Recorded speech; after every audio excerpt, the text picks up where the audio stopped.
Entendes o que estás lendo? O podcast que te leva através das páginas da Bíblia. Livro por livro. Capítulo por capítulo. Uma exposição bíblica emocionante. Aperte os cintos e embarque comigo nesta viagem.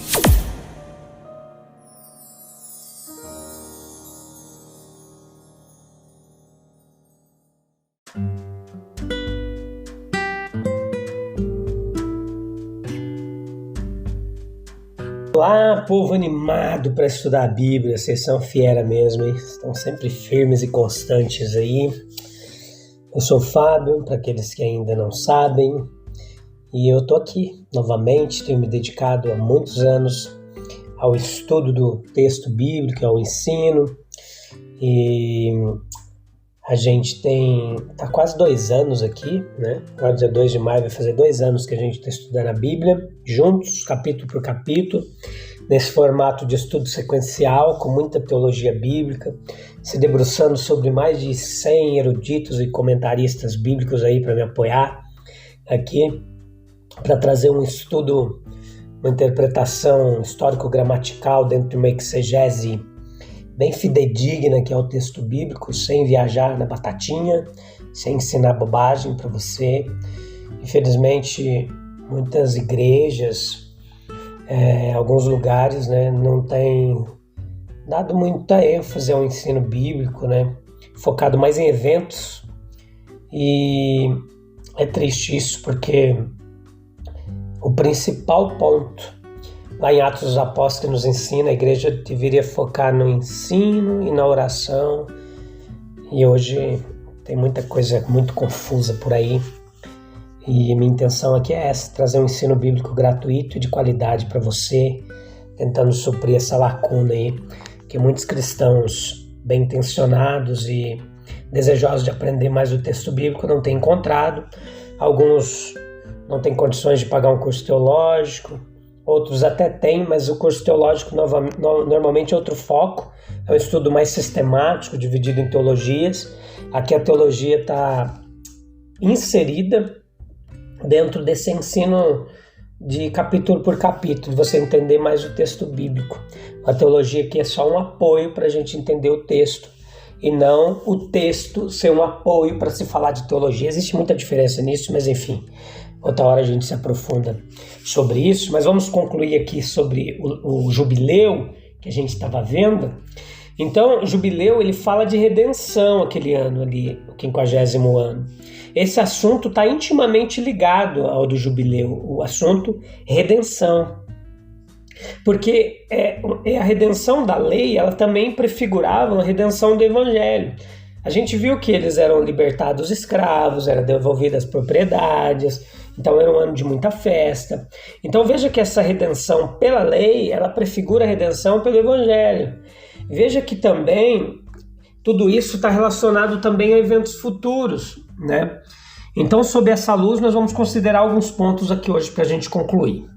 A natureza da redenção, e dentre ela nós podemos ver, em relação à posse, Canaã poderia ser tomada como uma espécie da terra em geral.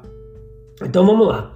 A palavra hebraica para aquela terra é também usada para o mundo inteiro. Então veja que no sentido mais amplo, a terra foi dada à humanidade por herança. Os hebreus mantiveram sua posse sob o mandato de fé e obediência. E tal também a posse sobre a qual a terra em geral é mantida.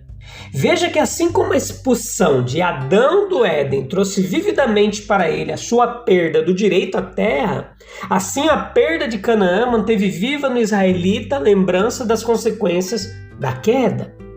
A terra de Canaã não era apenas uma amostra da terra em geral, mas também um tipo da nova terra do futuro.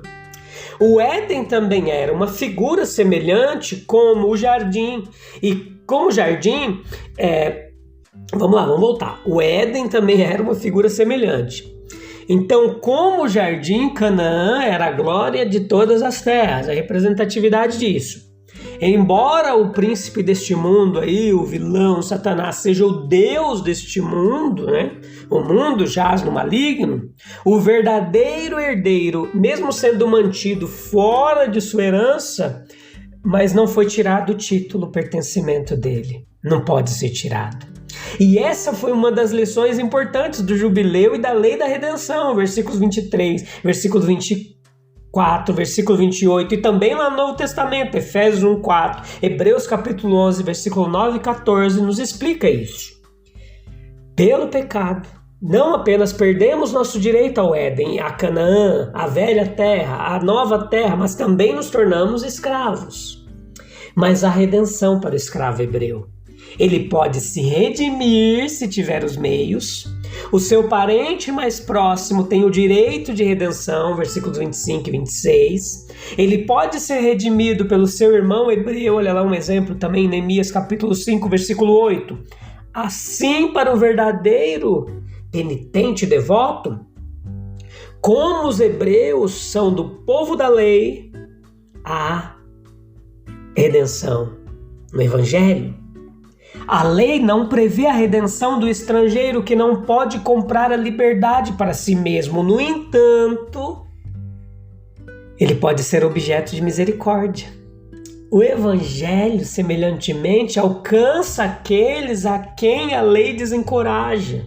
O escravo pagão pode se tornar um prosélito judeu e ser libertado de acordo com a lei. E assim aqueles que estão mais distantes podem, em verdadeiro arrependimento, serem trazidos para perto de Deus. Veja as qualificações do Redentor. Um escravo poderia ser redimido, mas quando o escravo é o pecador e está sujeito à justiça de Deus, isso é impossível. Nossas ações são pecado, o salário do pecado é a morte. O parente próximo seria um redentor legal. Esse parente era um tipo claro e objetivo da pessoa de Jesus Cristo. Esse redentor é o Messias, o filho de Davi. Jó fala do Messias como seu redentor. Jó capítulo 19, versículo 25. Ele também é denominado em outro lugar nas Escrituras. Veja Isaías 59, 20. Romanos capítulo 11, versículo 26. Para ser qualificado para redimir, Jesus tornou-se nosso parente, ao assumir nossa natureza. Como qualquer irmão hebreu pode se tornar um redentor, então Jesus, em nossa carne, tornou-se o irmão de todo homem, para que ele pudesse redimir. Jó fala em ver o seu redentor em carne ainda, encarnado, pois considero esse o sentido do texto. Nenhum mero ser humano pode dar a Deus um resgate para o seu irmão. Salmos 49, 7. Mas Cristo é um redentor competente, tendo em sua divindade todos os recursos. Nós podemos imitar a Cristo como redentores de nossos irmãos, apenas nos esforçando instrumentalmente para recuperá-los das armadilhas de Satanás. Que bênção é a liberdade! Aquele que o Filho liberta é verdadeiramente livre.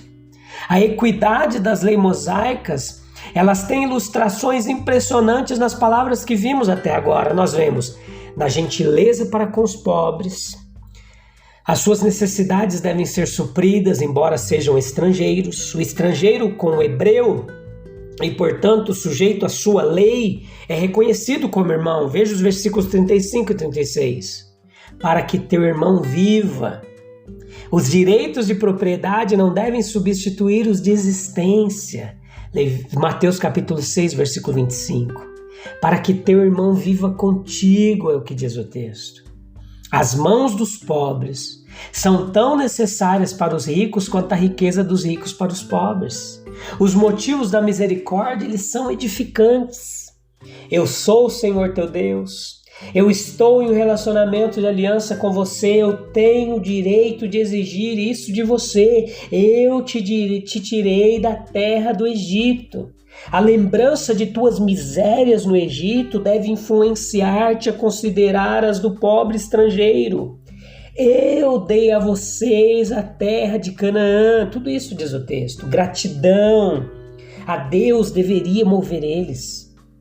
Como se Deus dissesse: eu posso recompensar ainda mais gloriosamente a tua misericórdia ao dar-te herança na Canaã celestial.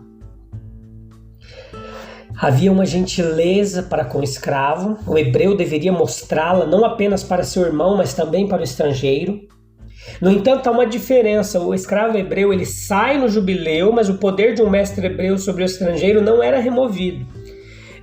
Essa lei ela prefigurou o domínio que os justos terão sobre os ímpios pela manhã da ressurreição. Veja Salmos 49:14, esse versículo profético. O estrangeiro, tornando-se prosélito, ele poderia reivindicar o privilégio do hebreu. Jesus, ele pode, em Jesus, pela fé em Deus, os ímpios, pelo arrependimento para com Deus, pela fé no Senhor Jesus, eles podem se tornar cristãos e desfrutar dos privilégios de ser cristão. Os privilégios da graça deveriam tornar os homens generosos, mais humanos e não frios, hipócritas, egoístas. A lei da servidão pessoal, nesse capítulo 25, do versículo 35 ao 55, traz um princípio geral para nós. O princípio do amor ao próximo. A servidão admitida e tolerada naquele estágio inicial do mundo, mas limitada e modificada, e sua extinção prevista no princípio de amor e compaixão que foi aprendido e exaltado pelo Evangelho, o método de Deus para subjugar e extinguir os efeitos da queda do homem pela força vital de um motivo superior. A distinção entre estrangeiros e companheiros israelitas preservava a aliança. Portanto, a religião ela ensinou o amor e salvou o estrangeiro. Eles deveriam ser servos de Deus. A lei contém outros regulamentos além dos regulamentos cerimoniais. Muitos de seus preceitos são morais no mais alto grau e respiram o espírito do mais alto cristianismo, meus queridos. De fato, a igreja cristã, com o relacionamento de seus membros, seus benefícios e obrigações, é claramente delineada ali na nação de Israel. Antes, entretanto, é triste dizer em sua constituição do que na observância real de suas condições. Pouca alteração é necessária para adequar as injunções dessa passagem às circunstâncias modernas. Eles são meus servos que tirei da terra do Egito. A redenção da fornalha de ferro da aflição foi o fundamento no qual Jeová continuamente reivindicou os israelitas como sua propriedade peculiar. Eu quebrei as amarras do seu jugo. Assim Deus deu seu Filho como preço do resgate do pecado do homem. Sim. E diz que Cristo comprou a igreja de Deus com seu próprio sangue. Paulo se deleitava em chamar a si mesmo de servo de Cristo. Na introdução de suas epístolas, a bondade de Deus, os israelitas deviam a sua preservação e sua instalação em uma boa terra. A gratidão ela constrange a um serviço fiel. Nós temos apenas que revisar o passado para notar inúmeras faixas douradas que nos prendem ao Redentor. O caráter incomparável do nosso Deus, ele fornece razão suficiente para executar seus mandamentos, mas esse caráter ele é melhor evidenciado por uma pesquisa das ações de amor soberano que nos fizeram o que somos e nos colocaram onde estamos. Nós não podemos servir a dois senhores. Se pertencemos a Deus, outros não podem reivindicar domínio absoluto sobre nós. A lei não deve estar muito à frente da moralidade daqueles que devem cumpri-la, para que não ultrapasse o alvo e se mostre impotente para guiar e instruir. O que foi concedido nas primeiras eras poderia ser totalmente imperdoável em dias de iluminação e progresso modernos. Nós seremos julgados, meus queridos, de acordo com a luz que temos para dirigir os nossos passos. A verdade, ela brilha claramente que servir a Deus é a verdadeira liberdade. Está de acordo com os ditames mais nobres de nossa natureza. A razão e a consciência glorificam tal obediência. Como o trem ou o metrô, Nós cumprimos nossas funções mais elevadas correndo sobre as linhas estabelecidas para o nosso avanço. Veja as advertências dirigidas aos cristãos por Jesus Cristo, por Paulo em Romanos 6,16, por Pedro em 2 Pedro 2,19. Quando somos movidos pelas sugestões do tentador, nos rebelamos contra a autoridade de Deus e nos proclamamos servos indignos. Tentar enredar os outros ou induzi-los a agir contrariamente às instruções divinas é ainda pior do que sermos levados à escravidão. Deus não tolerará essas infrações de Sua Majestade. Os servos de Deus são instruídos, são obrigados a evitar todo o tratamento duro de um para com o outro. Negociações injustas são reprovadas. É ruim em qualquer caso, é peculiarmente ofensivo aqui no texto. O povo de Deus não deve esquecer que são irmãos no emprego de um único mestre. Se aquele mau servo disser em seu coração, meu senhor tarda em vir, e começar a espancar seus conservos, o senhor daquele servo virá num dia em que não espera. É a versão do Novo Testamento do comando, não dominarás sobre ele com rigor, mas temerás o teu Deus, versículo 43. A fraternidade cristã, ela não visa perturbar a constituição de uma sociedade. O servo não deve desprezar o seu senhor porque este é irmão em Cristo. Por outro lado, os mestres devem abster-se de ameaçar, sabendo que tanto o mestre deles quanto o seu estão no céu. Efésios 6,9. Não pode agradar a Cristo ver uma vantagem justa tirada da hora de fraqueza de um irmão cristão. Tal conduta praticamente desonra o mestre, a quem nós professamos servir, ofende um destes pequeninos que Jesus falou, se referindo não apenas a crianças.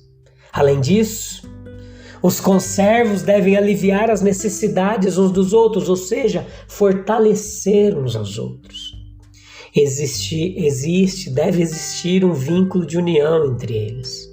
E o amor e a consideração pelo mestre devem levá-los a ver que ao dar aos pobres, eles estão emprestando ao Senhor.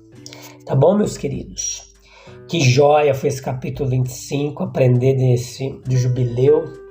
No capítulo 26, no próximo episódio, que você não pode perder, a gente vai falar sobre recompensas, punições temporais. A gente vai ver algumas diretrizes, Deus dando ao povo: se vocês agirem assim, a bênção estará sobre vocês. Se vocês agirem dessa outra forma, vocês vão acarretar algumas maldições sobre as suas vidas. Aqui a gente vai ver esse símbolo de semeadura, como o homem colhe o que planta, como a gente deve ter cuidado com as nossas ações, não por medo de punição de Deus, mas porque nós tememos a Deus e porque as nossas obras justificam a nossa fé e porque a fé sem obras é morta, tá bom? A gente se vê lá no próximo episódio. Deus abençoe. Até breve. Tchau, tchau.